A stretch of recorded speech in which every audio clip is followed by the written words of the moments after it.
Hello tout le monde, j'espère que vous allez bien. Alors aujourd'hui on s'intéresse à un tout nouveau disque de LaCie qui s'adresse aux professionnels de l'image. Alors vous allez voir que sous ces petits airs de disque dur externe un peu basiques, finalement il renferme pas mal de choses assez intelligentes. En mobilité, les SSD sont certes très rapides, compacts et résistants au choc, mais leurs tarifs restent élevés, et leur capacité souvent limitée à 1 ou 2 Tera. Avec son Rugged Pro, LaCie tente de séduire les professionnels de l'image avec un disque de 4 Tera aux capacités étonnantes. Car à l'intérieur, il ne s'agit pas d'un mais bien de deux disques à plateau que vous allez pouvoir configurer de deux façons avec le logiciel LaCie RAID Manager. En RAID 0, les fichiers seront écrits à cheval sur les deux disques, ce qui offre une vitesse d'accès doublée et une pleine capacité de 4 Tera. En revanche, si l'un des deux supports lâche, vous perdez toutes vos données. En RAID 1, on passe à seulement 2 Tera, mais chaque fichier sera écrit en double une fois sur chaque disque. Alors c'est un peu plus lent mais beaucoup plus sécurisant, surtout lorsqu'on stocke de la photo ou de la vidéo. On a donc fait des tests et sur des gros fichiers, les débits sont ici compris entre 200 Mbps en RAID 1 et 400 Mbps en RAID 0, ce qui est vraiment pas mal.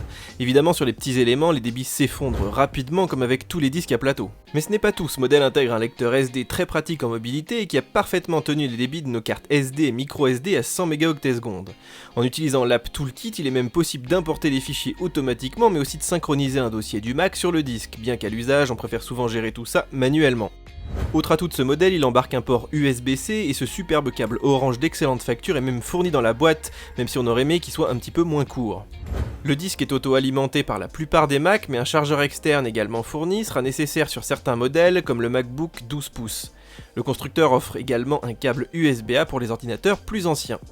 Comme souvent chez LaCie, la finition est exemplaire avec notamment cette petite housse en caoutchouc ou encore ce boîtier métallique ultra résistant. Ce dernier endure très bien les chocs et même les éclaboussures grâce à son petit bouchon en caoutchouc fourni en 2 exemplaires mais qui se perdra malheureusement souvent au fond du sac.